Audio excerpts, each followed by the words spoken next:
Mark sat in the departure lounge of NAIA Terminal 3, the air smelling of jet fuel and overpriced duty free perfume. Around him, the room was a gallery of mirrors, aging men from Sydney, London, and Los Angeles, all carrying that same dazed, self satisfied glow of a man who believed he had just been the protagonist of a great romance. He watched a guy at the next gate, white haired and stooped, whispering into the ear of a girl who couldn't have been more than 20. The man looked like he had just discovered the fountain of youth. The girl looked like she was mentally counting the minutes until her shift ended. He finally understood the unspoken rules the forums never quite dared to spell out. The traditional values weren't a relic of the past, they were a performance for the present. The submissiveness wasn't a cultural gift, it was a high stakes job requirement for those whose margin for error was zero. Elena hadn't been natural, she had been professional. She had gauged the exact distance between his ego and his wallet and filled it with a seamless, high definition lie. Every touch had been a transaction. Every I miss you had been a line of code in a survival script. He hadn't been a lover or a savior. He had been a strategic pivot in a family's financial plan. The bedroom hadn't been a sanctuary. It had been the boardroom where the rent got paid and the medical bills were settled. He had been the Australian, a category of resource, while he was busy searching her eyes for a soul he had no right to claim. As the plane taxied onto the runway, Mark looked out at the sprawling, glittering chaos of Manila. The city didn't care about his heartbreak or his realization. It was a city of 11 million people, all negotiating their way through the night, all following the same unspoken rules of the game. He was going back to a world where he was an aging extra, leaving behind a stage where he had paid to be the lead. He leaned his head against the cold plexiglass, the vibration of the engines rattling his teeth. He felt a profound, hollow clarity. He wasn't a victim, and she wasn't a villain. They were just two people who had agreed on a price for a dream that neither of them could actually afford to keep. The uncomfortable truth remained, lingering like the scent of coconut oil on a shirt he'd eventually have to wash. You weren't being loved for who you were, but for the exit you represented, and the moment you stopped believing the lie was the moment you became redundant. The Mitsubishi air conditioner in the corner of the Makati studio rattled in its wall-mounted cage, a rhythmic metallic vibration that filled the gaps in the heavy silence. Mark lay on his back, the sheets damp against his skin, watching the shadows of the ceiling fan rotate like a slow-motion clock. This was what he had come for, he told himself. Not the sterile quiet of his suburban home back in Sydney, but this, a heavy, humid stillness that smelled of tropical rain and Elena's coconut-scented hair. He turned his head slightly to look at her. She was a silhouette against the city lights filtering through the thin grey curtains of the 16th floor studio. From here, the chaos of Makati, the honking jeepneys, the smog, the desperate press of bodies in the night markets, felt like a distant movie. In the room, there was only the cool air and the soft curve of her shoulder. She looked so fragile, so entirely different from the women he had known back home, who seemed to treat every dinner date as a deposition for a power struggle. Elena didn't demand, she provided. When he'd first started browsing the forums, he'd been cynical. He'd read the warnings about gold diggers and long-distance scammers, but the men who wrote those posts clearly hadn't met someone like her. The way she looked at him, with a wide-eyed, seemingly unironic deference, had worn down his defenses within 48 hours of his arrival. He felt like a man again, not an aging executive whose best years were behind him, but a man whose presence actually carried weight. He believed he had discovered a hidden reservoir of traditional values, a place where he was finally the hero of the story instead of an aging extra. He watched the rise and fall of her chest and felt a surge of something he called love, though, if he were honest, It felt more like a profound sense of relief. Elena moved then, a fluid, silent shift of limbs. "You are still awake, Mark?" Her voice was a soft murmur, perfectly pitched to avoid breaking the mood. She didn't wait for an answer before she sat up, the sheet falling away with a soft rustle. She reached for the glass of water on the nightstand and offered it to him first, her fingers brushing his as he took it. It was a small gesture, but to Mark it was everything. It was the natural submissiveness he'd read so much about, the innate desire to care for a partner that seemed to have vanished from his own culture. He took a sip, the water lukewarm and tasting slightly of the plastic bottle, and felt a protective ache in his chest.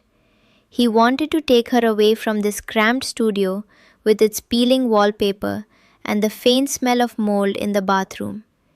He imagined her in his house in Australia, walking through a kitchen that cost more than this entire building. He wanted to be her savior, the one who finally gave her the life she deserved.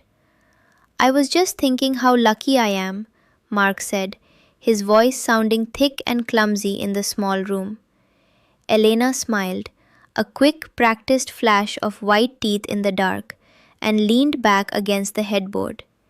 She didn't check her phone, which lay face down on the nightstand next to the water glass, but Mark's eyes were drawn to it nonetheless. The red charging light was blinking. Blink, pause, blink. It was a steady, mechanical heartbeat in the darkness. He noticed how her hand hovered near the device, just a fraction of an inch away, as if she were waiting for a vibration she wasn't supposed to acknowledge. There was a precision to her posture, even in her state of undress, that felt less like relaxation and more like a high-performance athlete in a cool-down phase. Her eyes were dark, reflecting the red pulse of the phone. For a second, Mark felt a flicker of unease, a cold draft that had nothing to do with the rattling air conditioner. He reached out to touch her cheek. Her skin was cool, and she leaned into his palm instantly. The movement was so seamless, so perfectly timed to his reach, that it felt reflexive. She looked at him with that same steady, admiring gaze, but as the red light on the phone blinked again, Mark caught a glimpse of her reflection in the darkened screen of the tablet sitting nearby. She wasn't looking at him, she was looking at the door, her expression masked by the shadows, her body poised as if she were mentally calculating the distance between the bed and the exit. The subtle tension he had been trying to ignore all evening suddenly felt like a physical weight. The air in the room seemed to grow thinner, smelling more of old dust than coconut now. He wanted to ask her what she was thinking, to break the script and find the real person behind the deference. But he was afraid. He was afraid that if he asked, the illusion would shatter, and he would be left alone in a foreign city with nothing but a blinking red light and the realization that he was paying for a dream he couldn't afford to keep. He stayed silent, the hum of the AC the only thing keeping the heavy darkness at bay. By the third morning, the seamless grace Mark had admired began to feel like a high-wire act. Elena was already up, the small kitchenette filled with the sharp, acidic scent of instant coffee and the sizzle of garlic rice. She moved with a silent, domestic efficiency that should have been comforting, yet Mark found himself watching her through the doorway, looking for a stumble. "I called the travel agent about the visa requirements," Mark said, leaning against the doorframe. He watched her back. "It's a lot of paperwork, Elena. They need to see a history of our relationship. Photos, chats, maybe even bank statements to show I'm supporting you." She didn't turn around immediately. Her shoulders tightened for a microsecond, a glitch in the submissive software, before she pivoted with a radiant, rehearsed smile. "Whatever you need, Mark. I just want to be with you. My family, they will be so happy for me." "Your brother?" Mark prompted. "The one who's sick? You said last night it was his lungs, but on Tuesday you mentioned he was working in the province." Elena's smile didn't falter, but her eyes went flat. a sudden, chilling absence of light. He tries to work, even when he is sick. He is very brave, like you. She crossed the room and pressed her forehead against his chest. It was a gesture of profound intimacy, yet Mark felt the calculated pressure of it, the way she used her body to end a conversation she didn't want to have. She wasn't hugging him, she was silencing him. The phone on the counter buzzed. It wasn't a ringtone, but the aggressive staccato vibration of a telegram notification. Elena didn't move to check it, but Mark felt her heartbeat accelerate against his ribs. "You're not going to get that?" he asked. "It is just my mother," she whispered into his shirt. "She worries too much." Later, while she was in the shower, the phone buzzed again.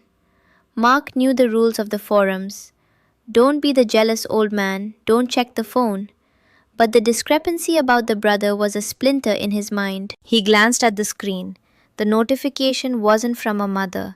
It was a string of numbers, a message in Tagalog that he quickly ran through a translation app on his own device. "Did the Australian pay for the emergency yet?" the landlord is asking. The word Australian hit him like a physical blow. Not Mark, not your boyfriend, just a nationality, a category of ATM. When Elena emerged from the bathroom, she was wrapped in a towel, her skin glowing, smelling of the expensive soap he had bought her at the Greenbelt Mall. She looked like the dream he had flown 10,000 miles to find.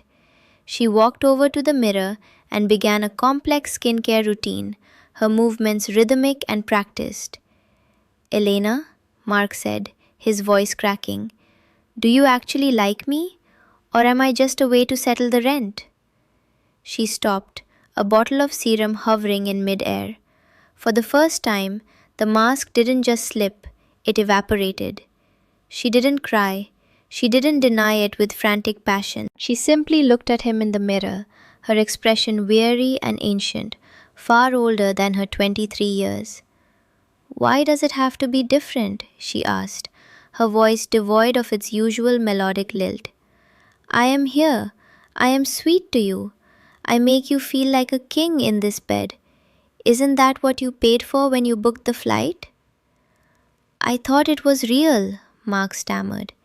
"It is real," she snapped, turning to face him, the towel slipping slightly. "The hunger is real. The rent is real. My submissiveness is the hardest work I have ever done, Mark. You want a woman who never argues? This is what it looks like. It looks like a girl who has no choice but to agree with everything you say." The room felt suddenly claustrophobic, the rattling AC unit sounding like a countdown. She stepped toward him, the professional smile clicking back into place with a terrifying mechanical precision. She reached out to touch his face, her fingers cool and steady. "Don't be sad, Mark," she cooed, the lilt returning as if the last 60 seconds hadn't happened. "I am your Elena. Let's go back to bed. Forget the phone. Forget the questions." He looked into her eyes and realized he couldn't tell if the truth she had just spoken was the real her or if even that outburst had been another layer of the script, a way to manage his growing suspicion by giving him a controlled dose of honesty. He felt a wave of nausea. He was trapped in a boardroom meeting disguised as a romance, and he had no idea what the closing costs were going to be. The final morning was stripped of the tropical romance filter. Mark stood by the door, his suitcase a heavy black anchor on the stained linoleum. He reached into his pocket and pulled out the envelope, the gift for her family he had promised. He placed it on the counter next to the half-empty bottle of expensive serum. Elena didn't rush to him with a tearful goodbye or a final submissive embrace. She walked to the counter, picked up the envelope, and slid her thumb inside to check the thickness of the bills. It was a fluid, practiced motion, devoid of the hesitation a traditional girl would show toward cash. "It's all there," Mark said, his voice sounding thin. "The extra for the emergency, too." "Thank you, Mark," she said. She didn't look up. She was already calculating. Safe flight? The lilt was gone. The wide eyed deference had been packed away like a seasonal uniform. In its place was the flat, focused neutrality of a woman who had just clocked out. She wasn't his Elena anymore. She was an independent contractor who had successfully fulfilled the terms of her agreement. As he waited for his car downstairs, he looked up at the 16th floor balcony. He saw her silhouette through the glass. She wasn't waving. She was hunched over her phone, her thumb moving with a frantic, liberated speed. She was already moving the funds, messaging the numbers from the morning, settling the rent before the next hero arrived. The realization hit him with the weight of a physical collapse. The intimacy hadn't been a connection, it had been a series of billable hours. He hadn't been the savior of the story, he had been a luxury subscription that had just expired. The power he thought he held, the weight of his Sydney status and his savior complex, was just the exchange rate. He got into the car, the scent of coconut hair already fading from his skin, replaced by the sterile, exhaust heavy reality of the Makati morning. He wasn't leaving a lover behind, he was leaving a storefront. The most expensive part of the trip hadn't been the flight or the studio, it was the price of the silence he had bought to keep the lie alive. In the end, the boardroom had won, and the only thing left in the bedroom was the mechanical hum of an air conditioner cooling an empty bed.